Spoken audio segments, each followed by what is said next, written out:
Hi all, Agent here, and we're going to do a Mad Props video. We're going to pick up this match about a minute into it. I missed hitting the hotkey at the 10-minute mark, but we're going to be playing with Mockingbird. I'm in a Mockingbird platoon.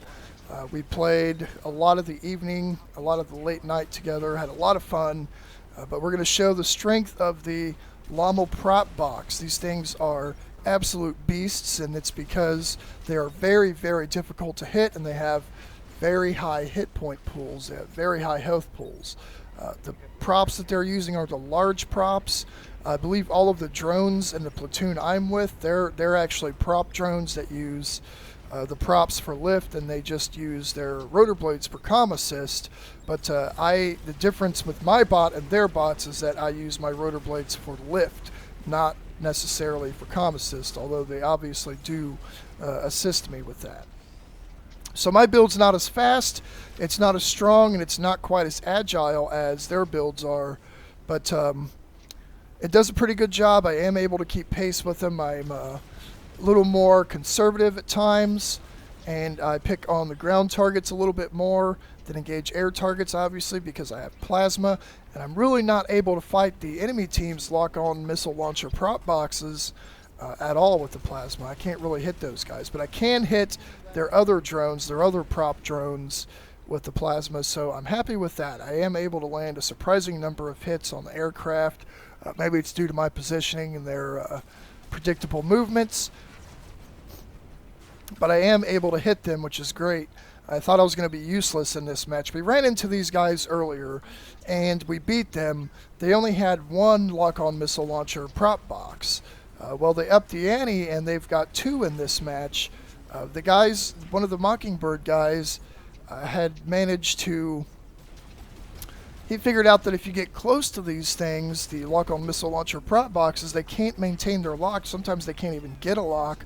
So they're not very threatening if you get close to them and you stay close. Well, the problem now is that they have two of them, and one will cover the other when someone gets close to them. They stay kind of far enough apart, and they work together, and there's that teamwork I always talk about of drones not being OP. It's teamwork that is. So there's one of them. The other one's in the sky above me getting a lock, and I'm shooting at his ally. Now they both have locks on me, and that's their teamwork. And I'm not saying teamwork is what makes these things powerful, because they're quite powerful all by themselves. They're completely useless for capturing towers, but they are incredibly useful for taking down aircraft, especially these prop drones. I think that's what they were made for. A lot of people point out that the LOML Prop Boxes are excellent at killing prop drones. Well, while that's true, I've also built a hover that uses props, not for strafing, but for forward and backward movement. And it uses the larger props, and it is also very good at killing these prop drones. So it's not your only option. Definitely not. Rails hurt these things when you can hit them. Does take a good railer. I'm seeing a lot more flak in these matches now. Lot more anti-air players, which actually makes the game a lot more fun because it feels more balanced with all this, with all these countermeasures to these strong bots. A lot of the matches are, the random matches I play are a lot closer because I usually play solo. I don't usually queue up with these guys. They're really, really fun to play with, and I had a lot of fun tonight, but I'm just typically a solo player. If they need someone to fill in or we want to have some fun, I will join their platoon and play, which is what we did this evening. We're doing a fairly decent job at controlling these towers right now. Unfortunately, pretty soon here, we are going to lose that control, and they're going to push up. Their rail gets into a good position, which is also quite helpful. I did not mention that earlier. They've got a rail. So not only do they have two lock-on missile launcher prop boxes that are focusing on keeping us contained, but they also have a railer who's a pretty decent shot, and he also focuses on keeping us pretty contained.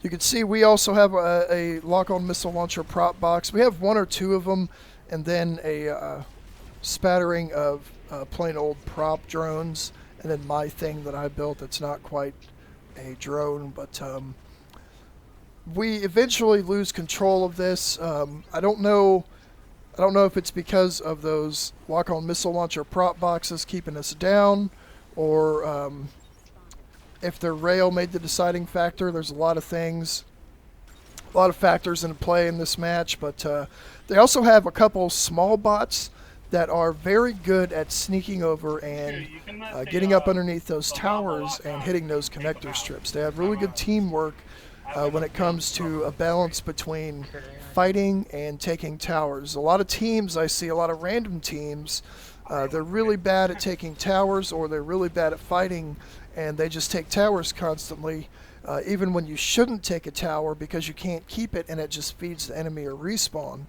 I do see a lot of players on the forums and on Reddit and stuff, they're like, they think they're good because they have these bots that they score really high with because they're constantly taking towers, and then they blame the rest of their team for losing the match. But the problem is that they're taking towers that their team can't keep, and they are feeding the enemy respawn. They are actually the reason why their team is losing, is because they're feeding the enemy team respawns over and over again. And while they may be respawning their own team, in a lot of cases I've been on teams with these guys, here's that rail, is that they're not actually respawning their team. They're not saving the tower for when their team's dead.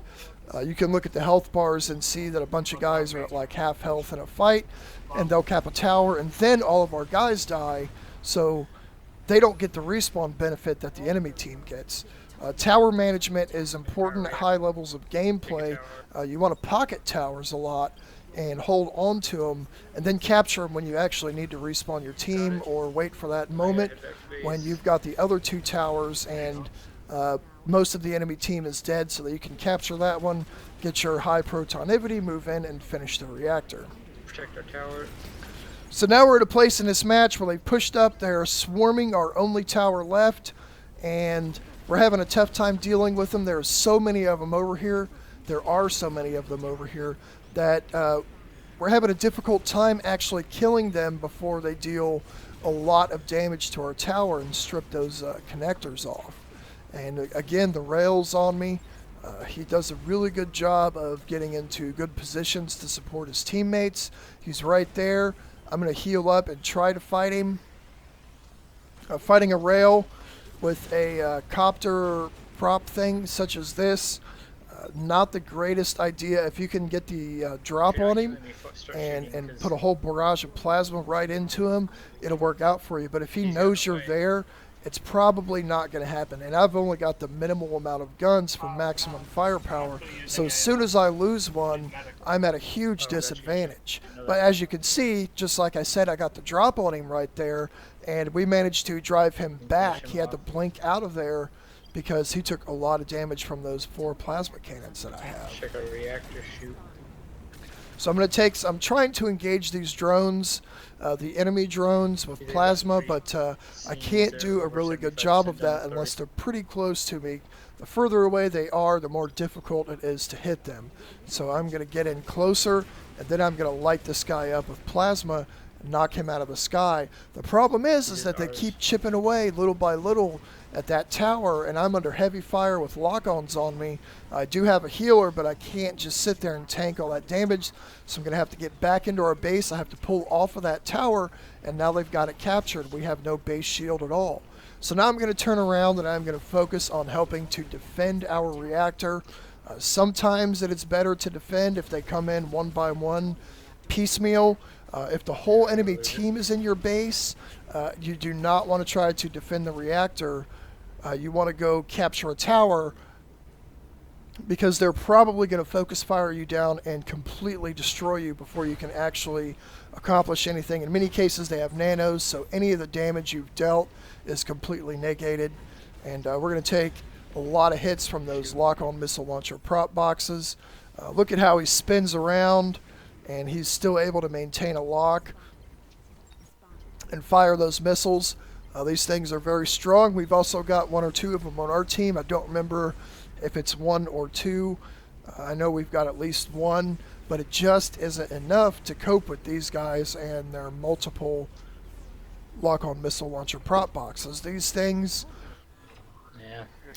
are very powerful builds, and we're probably going to see some of the props nerfed. So there you have it. We lost a match. Good game to everybody. Hope you enjoyed the video. See you next time.